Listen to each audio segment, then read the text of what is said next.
Quando procuramos por vida no nosso sistema solar, para onde olhamos? Marte é um deserto gelado com uma atmosfera tênue. Vênus é um inferno de ácido. Mas uma das maiores esperanças da ciência não está num planeta, mas sim numa lua. A orbitar o gigante Júpiter encontra-se Europa, um mundo coberto por uma crosta de gelo brilhante, mas fraturada, como a casca de um ovo. Por baixo dessa casca de gelo, os cientistas têm quase a certeza de que existe um oceano. As provas são fortes. A sonda Galileu detectou um campo magnético em Europa que só pode ser gerado por um fluido condutor, como um oceano de água salgada. A sua superfície caótica, com enormes placas de gelo que parecem ter se movido e partido, sugere que estão a flutuar sobre uma camada líquida por baixo. Mas tão longe do Sol, como é que a água não está congelada? A resposta é Júpiter. A imensa gravidade do planeta puxa e estica a Europa na sua órbita elíptica, um processo chamado flexão de maré. Essa fricção constante gera um calor tremendo no núcleo da Lua, o suficiente para manter um oceano inteiro em estado líquido, protegido do vácuo do espaço pela sua espessa camada de gelo. E onde há água, há a possibilidade de vida. Os cientistas acreditam que Europa tem os 3 ingredientes essenciais para a vida como a conhecemos. Primeiro, água líquida, em enormes quantidades. Segundo, os elementos químicos necessários, que podem ser liberados no oceano através de fontes hidrotermais no leito do Mar Rochoso. E terceiro, uma fonte de energia, as mesmas reações químicas dessas fontes que sustentam ecossistemas inteiros na Terra longe da luz solar. Europa é tão promissora que a NASA está enviando uma missão, a Europa Clipper, para investigá-la em detalhes. O objetivo final é um dia pousar uma sonda capaz de perfurar o gelo e provar diretamente o oceano pela primeira vez.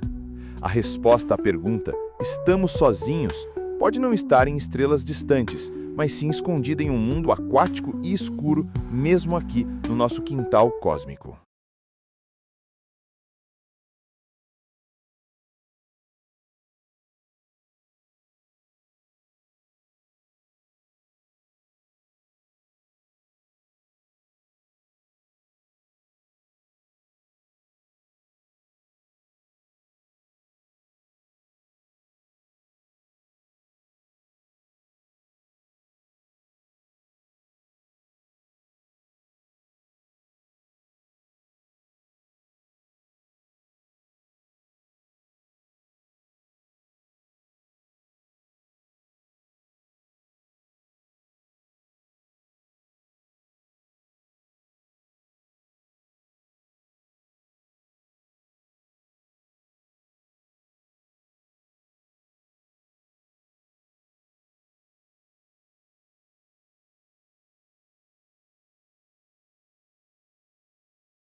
Pense no cheiro da casa da sua avó, na letra da sua música preferida da adolescência, no rosto do seu primeiro amor.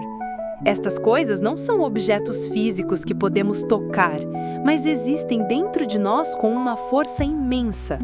Onde é que elas vivem? E como é que o nosso cérebro, uma massa de tecido de 1,5 kg, constrói a vasta e complexa arquitetura da nossa identidade? O que é, afinal, uma memória? Uma memória não é uma coisa guardada numa única célula. É uma ligação, é um padrão. Imagine os 86 mil milhões de neurônios do seu cérebro como letras de um alfabeto infinito. Uma memória é a palavra, a frase ou a história que é escrita ao criar e fortalecer caminhos entre essas letras. Cada vez que aprendemos algo novo, um novo caminho é traçado. Cada vez que nos lembramos, esse caminho torna-se mais forte. Como diz o ditado na neurociência, neurônios que disparam juntos conectam-se. O nosso cérebro tem dois sistemas principais para gerir isso. A memória de curto prazo, ou memória de trabalho, é como o bloco de notas do cérebro. Ela guarda uma pequena quantidade de informação, como um número de telefone que acabamos de ouvir, por apenas alguns segundos. Para que essa informação não se perca, ela precisa ser guardada no disco rígido. Este processo chama-se consolidação, e o maestro desta operação é uma estrutura chamada hipocampo. O hipocampo funciona como o botão de gravar do cérebro. E a maior parte deste trabalho de gravação acontece enquanto dormimos. Durante o sono, o hipocampo está incrivelmente ativo, reproduzindo as experiências importantes do dia, fortalecendo as ligações sinápticas e transferindo as memórias do bloco de notas temporário para o armazenamento de longo prazo no córtex cerebral. É por isso que uma boa noite de sono é fundamental para a aprendizagem. No final, uma memória não é como um ficheiro de vídeo que assistimos passivamente. É uma rede viva, que é reconstruída cada vez que a acedemos. Por vezes, até alteramos ligeiramente no processo. Elas são a base de quem somos, uma arquitetura de pensamentos e sentimentos em constante construção. O fantasma elétrico na nossa máquina biológica que define a nossa existência. Bem-vindos ao nosso Salão de Mistérios, onde a sua lógica será testada. No cenário, uma adega privada e luxuosa. A vítima, o temido crítico de vinhos Arthur Vance, encontrado morto na sua poltrona. Ele tinha acabado de participar numa degustação privada de 3 vinhos de 3 produtores rivais. A morte foi rápida e silenciosa. As provas. A equipa forense analisou a cena e o corpo, e as suas conclusões apenas aprofundaram o mistério. Primeiro, a causa da morte foi um veneno alcaloide vegetal, raro e de ação muito rápida. Para funcionar, precisa ser ingerido ou de entrar na corrente sanguínea. Segundo, os testes ao vinho, tanto nas garrafas como no copo principal da vítima, deram negativo. Não havia veneno no vinho. Terceiro, a autópsia revelou um fato crucial. Vance sofria de uma alergia severa a taninos, os compostos encontrados principalmente em vinhos tintos. O interior da sua boca mostrava sinais de uma irritação e inflamação leves, mas recentes, consistentes com uma reação alérgica. Os suspeitos e a degustação. A degustação seguiu uma ordem específica e cada suspeito tem um motivo. Suspeito 1. Marcos, o produtor do vinho tinto. O meu Cabernet foi o primeiro. O Arthur fez uma careta, disse que o vinho estava agressivo e que a sua estúpida alergia o estava incomodando. Ele já tinha arruinado minha reputação no passado. Suspeita 2. Isabela, a produtora do vinho branco. O meu Sauvignon Blanc foi o segundo. Ele já parecia desconfortável, a passar a língua nos lábios, provou o meu vinho, disse que era aceitável e pediu o próximo copo. Suspeito 3. Julian, o produtor do vinho de sobremesa. O meu vinho doce foi o último. Ele pegou no copo limpo, bebeu um gole e segundos depois colapsou. Sou um botânico amador, sei sobre plantas, mas nunca usaria veneno. E aí está. O veneno não estava no vinho, mas o crítico está morto. Um dos 3 é um assassino engenhoso. Quem é o culpado e qual foi o método do crime? Pensem bem. A solução, no final do... E agora, a solução para o caso do vinho envenenado. Se você deduziu que o culpado foi Julian, o produtor do vinho de sobremesa, está correto. Mas como?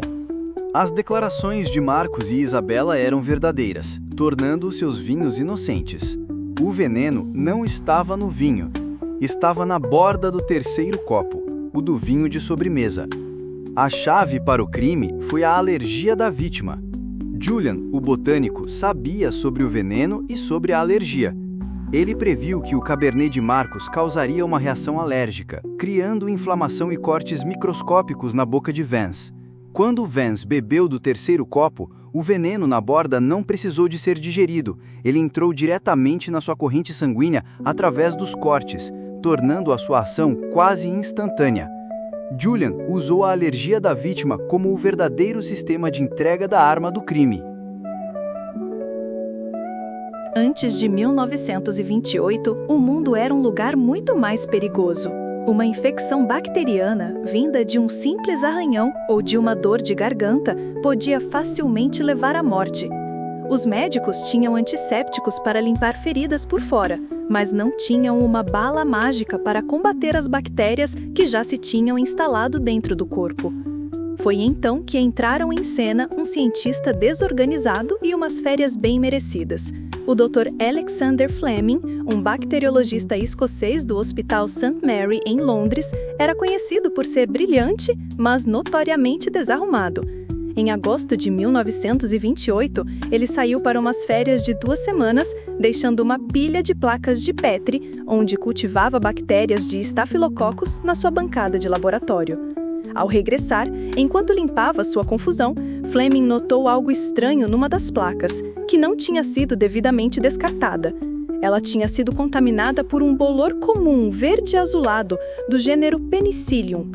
Mas o mais fascinante era que à volta do bolor havia um círculo perfeitamente claro. Nessa zona, as bactérias tinham sido completamente destruídas. O bolor estava libertando uma substância que era um assassino de bactérias. Fleming batizou esta substância de penicilina e confirmou a sua eficácia em laboratório.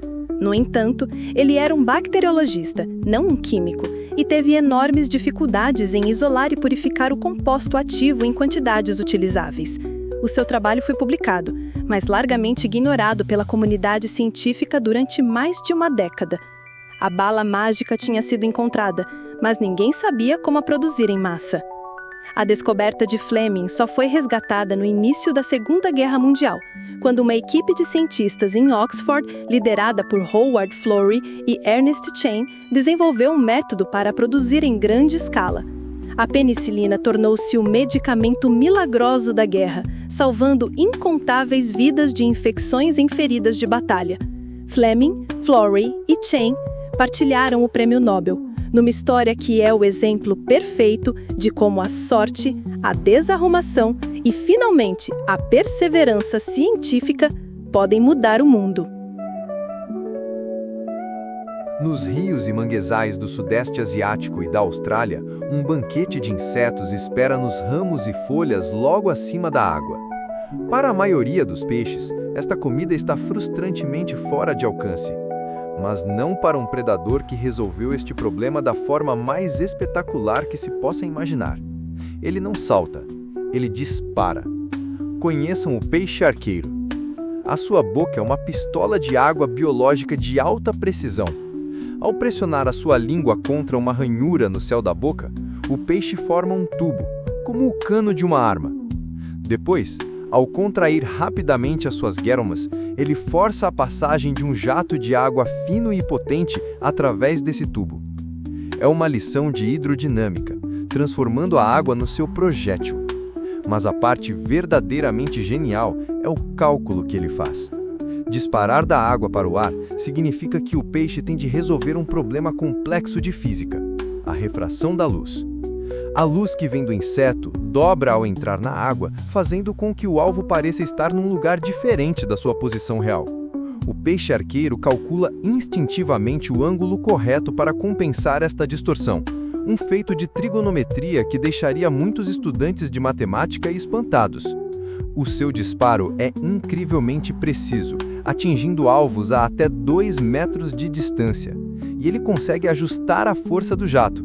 Para presas pequenas, um esguicho rápido. Para presas maiores, ele dispara um tiro mais poderoso e coeso. A ciência descobriu que o peixe consegue até modular o jato para que a última gota de água seja a maior, viajando mais rápido para fornecer o máximo de impacto no alvo. O peixe arqueiro é um mestre da balística, um físico e um atirador de elite, tudo na forma de um pequeno peixe. É um exemplo brilhante de como a evolução produz soluções altamente especializadas e aparentemente inteligentes para desafios ambientais únicos. Ele ensina-nos a nunca subestimar a complexidade e o engenho que podem estar escondidos logo abaixo da superfície da água. A 26 de abril de 1986, durante um teste de segurança falhado na central nuclear de Chernobyl, na Ucrânia soviética, o reator número 4 explodiu. A explosão inicial e o incêndio que se seguiu libertaram para a atmosfera 400 vezes mais material radioativo do que a bomba de Hiroshima. Uma nuvem invisível de veneno espalhou-se pela Europa num dos piores desastres tecnológicos da história da humanidade. A cidade vizinha de Pripyat, construída para os trabalhadores da central, foi evacuada. Disseram aos 50 mil residentes que seria apenas por alguns dias e que deixassem tudo para trás. Eles nunca mais voltaram. Hoje, Pripyat é uma cidade fantasma, congelada no tempo soviético. Escolas com livros abertos nas mesas, brinquedos espalhados em creches e uma roda gigante que nunca chegou a ser inaugurada, enferrujando silenciosamente num parque de diversões. O epicentro do desastre, o Reator 4, continua a ser um dos lugares mais perigosos da Terra. Um sarcófago de betão foi construído à pressa sob os destroços para conter a radiação e, mais recentemente, uma estrutura ainda maior foi deslizada por cima. Perto dali, a Floresta Vermelha, onde os pinheiros morreram e ficaram com uma cor de ferrugem devido à radiação aguda, teve de ser demolida e enterrada como lixo nuclear. Mas, no meio desta desolação, aconteceu algo inesperado. Na ausência total de humanos, a vida selvagem regressou de uma forma espetacular.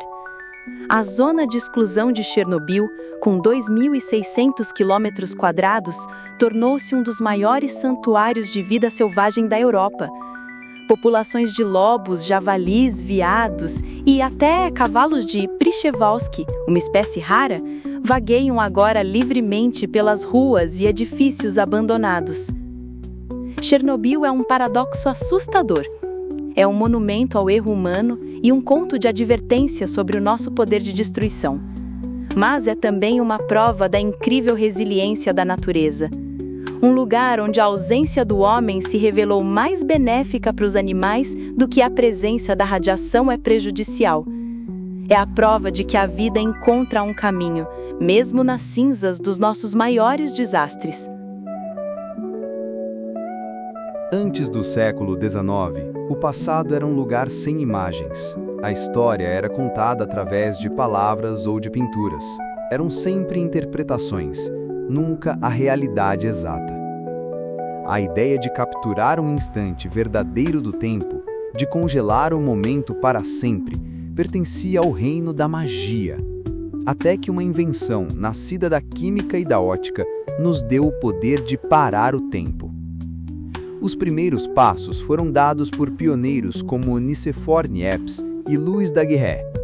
Durante décadas, eles experimentaram com químicos sensíveis à luz. Em 1826, Niepce criou a primeira fotografia do mundo, uma imagem fantasmagórica de uma janela que exigiu uma exposição de mais de 8 horas. Mas foi o daguerreótipo de Daguerre, revelado em 1839, que chocou o mundo. Imagens incrivelmente detalhadas, gravadas em placas de prata polida, que pareciam espelhos com memória. O daguerreótipo era mágico, mas era caro, complexo e cada imagem era única, não podia ser copiada. A verdadeira revolução veio nos anos 1880, com George Eastman. A sua invenção do filme de rolo flexível separou o ato de tirar a fotografia do ato de a revelar. Isso tornou o processo infinitamente mais simples e mais barato. Com o seu filme, Eastman criou a primeira câmera para as massas, a Kodak. O seu slogan era genial: "Você aperta o botão, nós fazemos o resto". Pela primeira vez na história, qualquer pessoa podia ter uma câmera e documentar sua própria vida. A fotografia saiu dos estúdios profissionais e entrou nas casas das pessoas. Nasceram os álbuns de família, os instantâneos, a memória visual da vida cotidiana. O impacto foi profundo. A fotografia mudou a arte, libertando os pintores da necessidade de serem realistas. Mudou o jornalismo, levando a realidade crua da guerra e de eventos distantes para a sala de estar das pessoas. Mas, acima de tudo, mudou a nossa relação com o passado.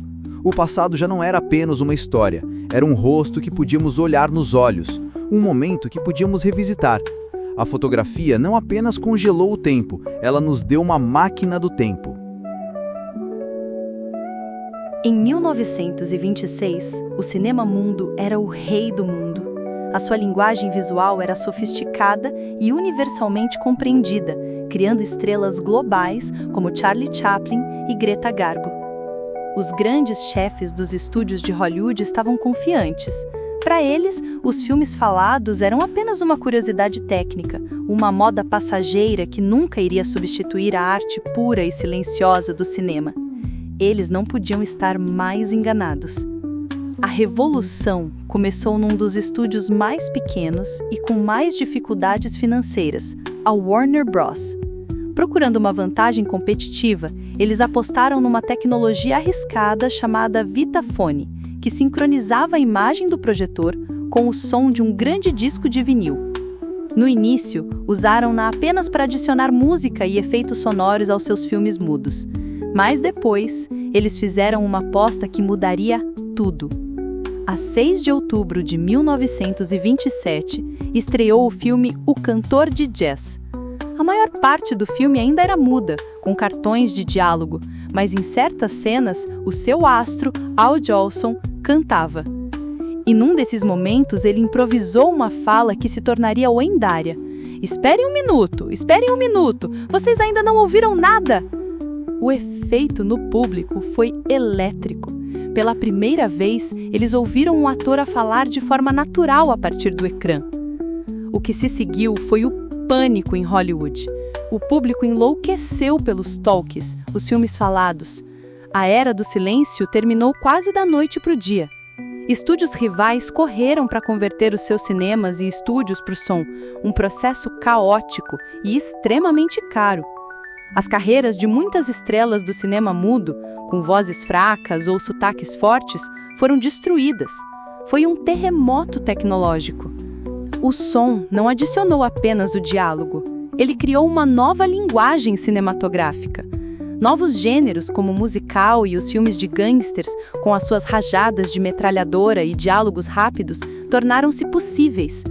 Os realizadores, atores e escritores tiveram que reaprender a sua arte. A linguagem visual universal do cinema mudo desapareceu, mas deu lugar a algo novo e poderoso. A moda passageira não só vingou, como conquistou o mundo e redefiniu o cinema para sempre.